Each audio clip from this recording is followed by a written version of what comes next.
Good afternoon, everybody. Thank you very much for coming. Over the last few days, I have, as Foreign Secretary, have been the channel for innumerable expressions of condolences from around the world in the aftermath of the terrorist atrocity in Manchester. And I've been struck by how often our international friends and supporters have mentioned not so much the crime as the response, the acts of instinctive kindness by people in Manchester, the holding of hands, the gathering of thousands of people in the centre of the city to show their indomitable pride and resilience, and in their unity and their determination to show that it is by coming together that we can beat this scourge.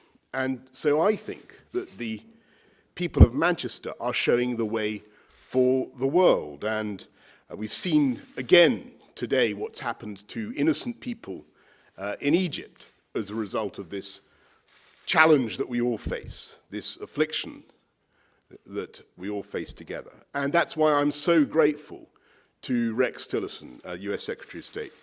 Rex, for coming here today, again in an instinctive act of solidarity between the US and the UK. We've talked about all sorts of things today at lunch, as you would expect, a wide range of issues: Syria, relations with Iran, the DPRK, North Korea, the vital importance of the work we do together across such a range of fields, including, of course, intelligence sharing. And around the world, you will find the US and the UK facing the same problems together and defending our ideals together. We defend democracy and the rule of law, our values and our freedoms, not just because they are ours, but because they are universal.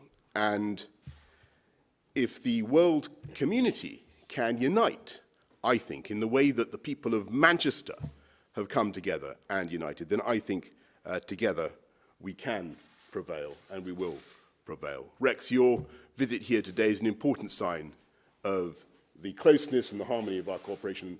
Thank you very much for coming. Well, thank you, Boris, and good afternoon to all of you. I am here today in Great Britain on behalf of the American people. I can tell you that all across America, hearts are broken. They're broken at the very thought of the loss of life, of loved ones, the injured, the effect it has on their families.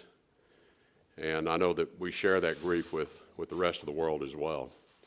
And please know that all of America's prayers are with those who have lost loved ones and those that are injured for speedy recovery. You know, for all of us, life will go on. But for those families, there will be forever a void in this world that will never be filled, and they will have to live with that. And so we pray for their comfort, and we pray for their healing, both physically and emotionally. The British people are renowned, however, for their strength in times of darkness, and we all know that. And they will not be broken by terrorism, and we know this. Even as our ally and friend mourns, the fires for justice burn very hot in all of our hearts. We will drive out the terrorists and the extremists. As President Trump said earlier this week in Saudi Arabia, we must drive the extremists out of our communities. We must drive them out of any country that would provide them safe haven, and we must drive them off the face of the earth. ISIS's decision to target a concert full of children shows their intentions are not authored by God. ISIS worships death. In our mission to defeat ISIS, we are grateful for the help of people of all faiths, and especially the many Muslim majority countries who have joined us to win this fight. Every priest, every reverend in every church, every rabbi in every temple, every imam in every mosque must condemn the souls of those who carried out these attacks and any and all who would assist them, and must condemn the soul of any who would consider carrying out such attacks in the future. We will intensify our efforts to defeat ISIS on the battlefield, and we will eliminate their ability to operate their networks around the world.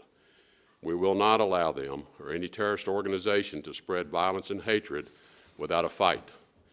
And we will block their efforts to recruit new followers, whether on the ground or online.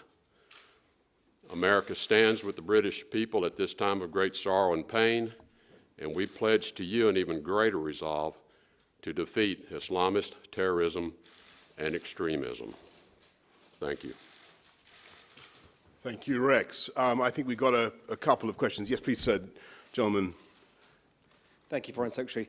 In January, the Prime Minister said, "The days of Britain and America intervening in sovereign countries in an attempt to remake the world in our own image are over."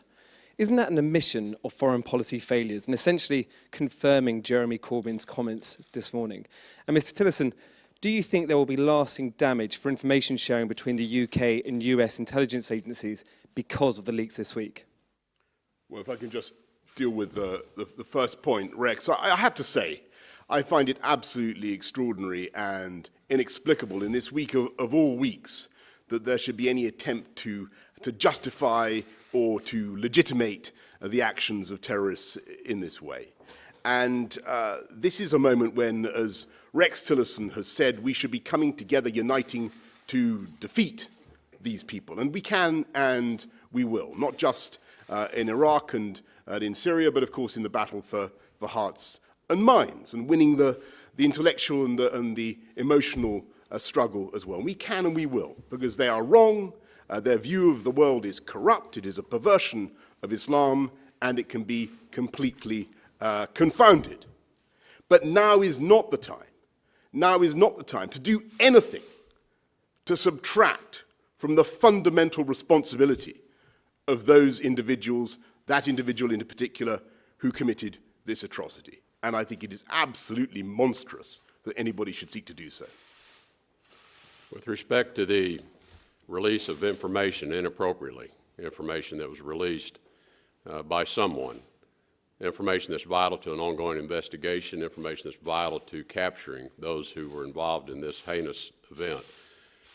Certainly we condemn that. The President has been very strong in his condemnation and has called for an immediate investigation and prosecution of those who are found to have been responsible for leaking any of this information to the public.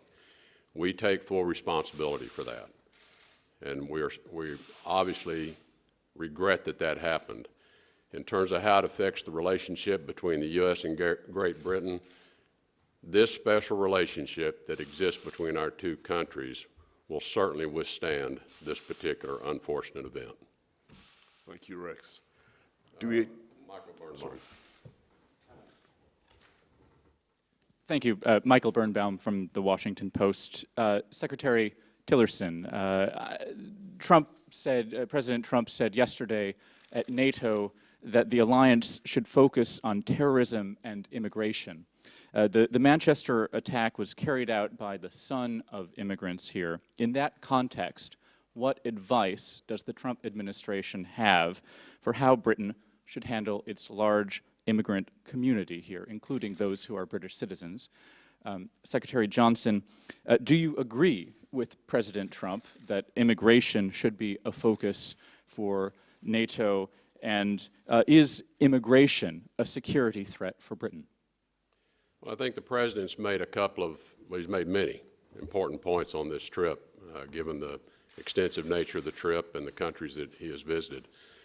And clearly, migration of people, movement of people, immigration of people, and crossing back and forth the borders is a significant challenge in how we confront acts of terrorism. And it is a challenge given our free society.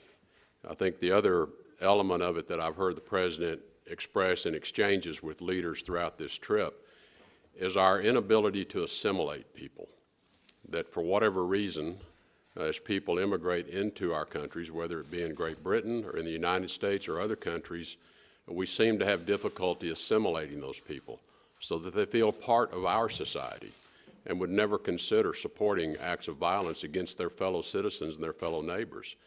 So I think that it's an extremely complex issue, this mass migration of people that we are witnessing around the world. It's not a problem only for Great Britain. It's not a problem only for the United States. It's a problem for countries all over the world. it's one that we have to learn better how to address. Yeah. Well, Michael, I just think there are two elements to your question. I mean, the first is about mass migration and the role of NATO in helping to solve that. I certainly think NATO can have an important role in trying to address the big movements of people that we're seeing at the moment coming up from the southern Mediterranean area. Clearly, that's putting a lot of pressure on Europe, and it's something that the UK is in the lead in trying to help with. I certainly think NATO has a role there, and I think the President is right in that respect. I also think that one thing that on the second aspect, the US and the UK are countries that in many ways are built on immigration. And America is a fantastic country and economy that has thrived and prospered by the Statue of Liberty holding out its beacon to the world. And that's been an inspiring message for generations. And in our own country, we've had very successful integration over many decades, and we can achieve that. You may not know, my great-grandfather was a Muslim, and he came to this country. Indeed, he came to Wimbledon in the early part of the last century. And, you know, there you go. I went on to become the Mayor of London and indeed Foreign Secretary. So integration is possible. It's what we should aspire to.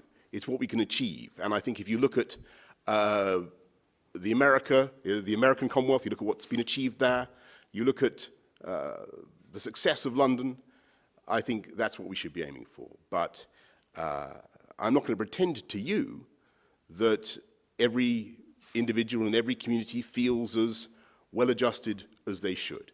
And that is something that we need to work on together. But I'm certainly not going to abandon the goal of trying to get people to identify and to love the country that they come to. That is the most important thing. When people come to this country, they have to become British. And if they're going to live here and they're going to work here, they must become part of our society and espouse its values. That's what we believe in. Thank you, Boris. Thank you. Thanks, Rex. Thank you.